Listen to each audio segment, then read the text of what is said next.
12 editors ஒரு 6, 7 கார்ல போட்டு எல்லாத்தையும் அவுட் ஆஃப் ஸ்டேஷன் அனுப்பிச்சாச்சு. நைட் ஏன்னா நாளைக்கு காலைல நோன்னு சொல்லிருக்கக்கூடாது. பிரிண்ட் தானே தூக்கிடணும்னு. மதர் ப்ராமிஸ் 100 நாள் வரைக்கும் அவருக்கே தெரியாது. சென்னையில இருக்கிற 6 பிரிண்ட்ட தவிர எல்லா பிரிண்ட்டும் கட் பண்ணிட்டோம். ஆனா இவரு சொல்லுவாரு, "டேய் சென்னையில தான்டா கொஞ்சம் பேர் பசங்க பொறுமையில்லாம கத்துறானுங்க. வெளியூர்லாம் சூப்பரா பார்க்குறாங்கடா." அப்படின்னா, "வெளியூர்லாம் ட்ரிம் பண்ணி போயிட்டு இருக்கு சார்." அப்படின்னு நான் சொல்லல அவர்ட்ட. இந்த படத்தோட 50வது நாள்ல ஒரு நாள் டைரக்டர் என்ன கூப்பிட்டாரு. "உனக்கு எவ்வளோடா கடன் இருக்குன்னு?" கேட்டாரு. லிஸ்ட் டக்கு டக்குன்னு சொன்னேன். மதர் ப்ராமிஸ் அந்த வித்தின் நான் ஒரு 12:30 மணி இருக்கும். 2 மணிக்கு மொத்த கடனையும் அடைச்சிட்டாரு. ஜெகன் அவர்கள். எல்லாருக்கும் வணக்கம். ரொம்ப நேரமாச்சுன்னு தெரியும். நான் கொஞ்சமா பேசிடுறேன். முதல்ல வந்து டைரக்டரோட ஸ்டோரியில் பார்க்குறப்ப அவரோட அவ்வளோ பெரிய பயணம் இருக்குது. அது என்ன சொல்கிறது, ஒரு எல்லாரும் நம்ம வந்து வெளிநாட்டு படங்கள் உயர்ந்து ரொம்ப உயரமாக ரொம்ப ஆச்சரியமாக பார்க்குறோம். வெளிநாட்டு இயக்குனர்களை ரொம்ப பெரிய இன்ஸ்பிரேஷனாக பேசுகிறோம். பட் அது எல்லாத்துக்கும் மேலே நம்ம டைரக்டர் பக்கத்துலேயே இருக்கார். அவ்வளோ படங்கள் அவரோட ரெக்கார்டு. ஸோ அவரோட இந்த மேடையில் அவரோட பள்ளிக்கூடத்துலேருந்து வந்தேன்றதில் எனக்கு ரொம்ப ஆத்மார்த்தமான நன்றியும் அவரோட அவ்வளோ சந்தோஷமும் அவ்வளோ பெருமையும். இந்த படத்தை பற்றி உங்களுக்கு எல்லாருக்குமே தெரியும், நிறைய பார்த்தாச்சு. ஆனால் நம்மளோட நோக்கம் இந்த தலைமுறைக்கு இந்த படத்தை எடுத்துகிட்டு போகணும். அதுக்கான கடத்தல் தான் இந்த விழா, இந்த நிகழ்வு.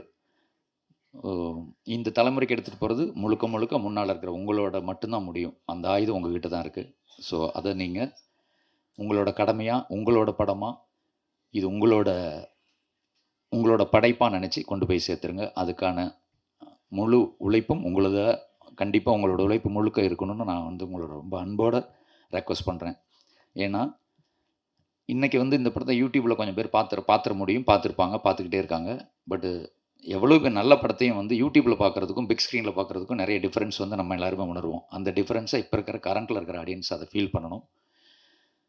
அப்படி ஃபீல் பண்ணால் ஸோ அன்னைக்கு வாழ்ந்த நம்ம அப்பா அம்மாவோட காதல்கள், நம்ம அக்கா அண்ணனோட லவ், அவங்க மேலேயே நமக்கு ஒரு மரியாதை வரும். ஸோ அதுக்காக சொல்கிறேன், இது வந்து ஒரு கடமையாக நினச்சி செஞ்சுருவோம். அப்புறம் முக்கியமாக இதில் பெரிய சந்தோஷம், கடவுள் வந்து சபேஷ் அண்ணன்,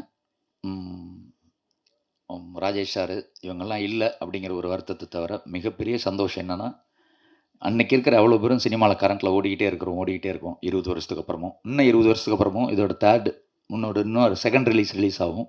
அப்பவும் ஸ்னேகா மேடம் வந்து இதே மாதிரி இதே அழகோட இதே சந்தோஷத்தோட மேடையில் இருக்கணும், எங்கள் டைரக்டர் உட்பட. அவர் வந்து டைரக்டர் அப்பத்தை விட இப்போ ரொம்ப அழகாக ஸ்லிம் ஆகிட்டார். அவர் ஒரு பயங்கர சினிமா லவ்வர் அப்படிங்கிறது உங்களுக்கு தெரியும். அவர் வந்து ஒரு நல்ல படம் வந்து பார்த்துட்டாருன்னா அன்றைக்கி சாப்பிட மாட்டார். அந்த டைரக்டர் யார், அவனை கூப்பிட்டு பேசி அந்த மாதிரி நம்ம காம்படிஷன் ஒரு படம் பண்ணணும்னு நினைப்பார். ஸோ அப்படி ஒரு ஆரோக்கியமான படைப்பாளி. அப்படி இது வரைக்கும் தீவிரமான உழைக்கிறத நான் அவர்கிட்ட பார்த்தேன், அதுக்கப்புறம் பாண்டியன்கிட்ட பார்க்குறேன். அந்த 2 பேரும் வந்து எழுத்தை மட்டும்தான் நம்புகிறாங்க. 2 பேரும் அந்த எழுத்து தான் அவங்கள இவ்வளோ உயரத்துக்கு கொண்டு வந்திருக்கு. ஸோ இந்த படம் மாபெரும் வெற்றி அடையட்டும். இதில் வந்து அது செய்யலைலாம் வந்து மச்சானுக்கெல்லாம் நிறைய இருக்கும், கண்டிப்பாக இருக்குது. ஏன்னா வந்து இந்த படம் வந்து எனக்கு என்ன ஒரு மேஜிக் பண்ணுச்சுன்னா, படம் பார்த்தவங்களுக்கு பயங்கர இன்ஸ்பிரேஷன். இந்த படம் ரிலீஸ் ஆன வந்து February 17th 19th 2024 சம்திங். அந்த டேட்லேருந்து 275 நாள் நான் பார்ட்டி பண்ணியிருக்கேன். யாராவது சொன்னால் நம்புவீங்களா? 275 நாள் ஏவிஎம்மில் 275 டேஸ் ஓடுற வரைக்கும் டெய்லி எனக்கு பார்ட்டி இருக்கும். டைரக்டருக்கு பண்ணுறாரு. 6 மணி வரைக்கும் தான் ஆஃபீஸு. 6 மணிக்கு மேலே அந்த இன்வெஸ்டரு, எக்ஸிபியூட்டரு, டிஸ்ட்ரிபியூட்டர்ஸ் இவங்களோடலாம் எனக்கு பர்சனலாக கான்டாக்ட் இருக்கும். டெய்லி என்கேஜாக இருப்பேன். டைம் கால் ஷீட் கொடுக்க முடியாது பார்ட்டிக்கு. டெய்லி பார்ட்டி பண்ணுவேன். அப்படி அவ்வளோ ஃப்ளைட் ட்ராவல் பண்ணேன். அவ்வளோ பெரிய ஸ்டார் ஹோட்டலெல்லாம் போய் சாப்பிட்டேன், குடித்தேன், என்ஜாய் பண்ணேன். இந்த படம் வந்து எனக்கு பெரிய மேஜிக். இந்த படத்தோட 50வது நாளில் ஒரு நாள் டைரக்டர் என்ன கூப்பிட்டாரு. "உனக்கு எவ்வளோடா கடன் இருக்குன்னு?" கேட்டார். லிஸ்ட் டக்கு டக்குன்னு சொன்னேன். மதர் ப்ராமிஸ் அந்த வித்தின் நான் ஒரு 12:30 மணி இருக்கும். 2 மணிக்கு மொத்த கடனையும் அடைச்சிட்டாரு. அப்படி இந்த படம் எனக்கு அவ்வளோ மேஜிக் பண்ணுச்சு. அப்புறம் இப்போ என்ன லென்த்தில் ரிலீஸ் பண்ணுறாருன்னு தெரில எனக்கு. அந்த படம் ரிலீஸ் ஆன அன்றைக்கி வந்து டியூரேஷன் வந்து 3 அவர் ஃபீல் பண்ண படத்தை அப்படியே ரிலீஸ் பண்ண ஃபுட்டேஜ் அப்படியே இருந்துச்சு, அவார்டுக்கெலாம் போன ஃபுட்டேஜ். பட் எனக்கு உண்மையான வெல்விஷர்ஸ் கொஞ்சம் பேர் படம் பார்த்துட்டு இந்த படம் கொஞ்சம் லென்த்தாக இருக்குது அப்படின்னு எனக்கு பர்சனலாக ஃபீட்பேக் கொடுத்தாங்க. நான் இன்னும் ஒரு 27 பேருக்கு இன்னும் மொத்தமாக டைரக்டரோட ஸ்ட்ரெயிட்டாக நம்பர் கொடுத்துட்டேன். நீங்கள் எல்லோரும் ஃபோன் பண்ணி இதை அப்படியே ரிப்பீட்டாக சொல்லுங்கன்னா அவர் கண்டுபிடிச்சிட்டாரு. ஃபுல் செட்டப் ஒரே மாதிரி லிஸ்ட்டை கொடுக்குறாங்களே அப்படின்ட்டு சாயந்தரம் கூப்பிட்டு, "என்னடா உனக்கு இப்போ என்ன பிரச்சனை?" அப்படின்னாரு. அவர் யாரெல்லாம் நம்புவாங்களோ அவங்களுக்குலாம் நான் ஃபோன் பண்ணி கேட்டேன், "இது உங்களுக்கு தோணுச்சு." இன்னும் எல்லோரும் ஒரே ரிப்போர்ட் கொடுத்து நைட்டு வந்து ட்ரிம் பண்ண சொல்லிட்டாரு. நான் எப்படி மிலிட்ரி வேகத்தில் எங்கிருப்பேன்னா, ஏன்னா அன்றைக்கி வந்து 2,80,00,000 கடன் டைரக்டருக்கு ரிலீஸ் அன்றைக்கி.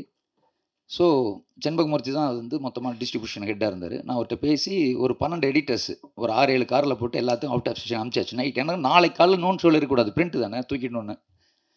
உடனே ஓகே அப்பா பயங்கரமா நாளைக்கு காலைல ஃப்ரெஷ்ஷாக கட் பண்ணி ஓட போகுதுன்னு நினச்சிட்டு இருக்கேன். காலையில் ஒரு 2 முக்கியமான சினிமாவில் 2 பேரும் 7 மணிக்கு ஆஃபீஸ்க்கு பொக்கேட வந்துட்டாங்க. இவர் ஹேர் கட் பண்ண போயிட்டாரு. எங்கன்னு கேட்டால் ரமேஷ் கடையில் முடி வெட்ட போயிட்டாருன்னு அங்கே போயிட்டாங்க நேராக. போய் பார்த்துட்டு ஒரு ஃப்ரேம் கூட தூக்கக்கூடாதுன்னு சொல்லிட்டாங்க இவர்கிட்ட. இவர் ஒன்று அங்கேருந்து ஃபோன் பண்ணி டே அந்த எடிட்டெலாம் திரும்பி வர சொல்லுன்ட்டாரு. வர சொல்லிட்டாரா? சரி நான் யாரையுமே வர சொல்லவே இல்லை. அவர்கிட்ட ஓகேன்னு சொல்லிட்டு மதர் ப்ராமிஸ் 100 நாள் வரைக்கும் அவருக்கே தெரியாது. சென்னையில் இருக்கிற 6 பிரிண்ட்டை தவிர எல்லா பிரிண்ட்டும் கட் பண்ணிட்டோம். 100வது நாள் விழா திருச்சியில் வந்து பார்ட்டி நடக்குது. Party means function, theatre function முடிச்சு நைட்டு போகிறோம். ஏஎம் ரத்ன சாரோ யாரோ ஒருத்தர் சொல்லிட்டாங்க.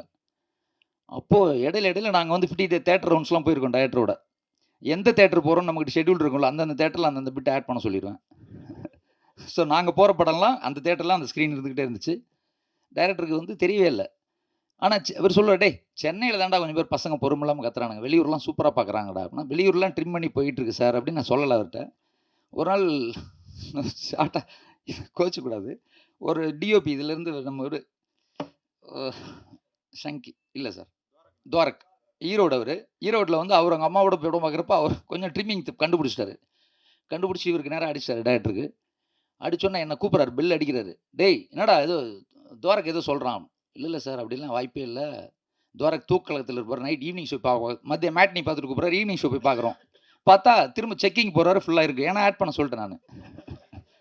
ஸோ அந்த மாதிரி இந்த படத்தோட வெற்றிக்கு அவ்வளோ உறுதுணையாக இருந்த அந்த டிஸ்ட்ரிபியூட்டர்ஸ் அன்னைக்கு, ஸோ அந்த எக்ஸிபியூட்டர்ஸ் டிஸ்ட்ரிபியூட்டர்ஸ் அவ்வளோ பேரும் உண்மையாக அவங்க வந்து அவ்வளோ சக்ஸஸ் பண்ணி கொண்டாடி, அப்படி ஒரு சக்ஸஸ் வந்து நான் கடைக்குட்டியில் தான் அது மாதிரி அனுபவித்தேன். அந்த மாதிரி என் லைஃப்பில் ஒரு பெரிய மேஜிக், அதாவது வெற்றினா இப்படி ஒரு டேரக்டர் அனுபவிக்கணுன்ற வெற்றியை வந்து கொடுத்த படம் அது.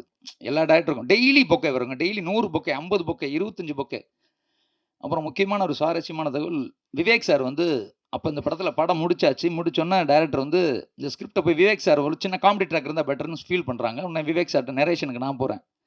நரேஷன் கொடுத்துட்டு வந்தோன்னே அவர் சொன்னார், இந்த கதைக்கு காமெடி ட்ராக் வேணாம் ஜெகன் அப்படின்னாரு.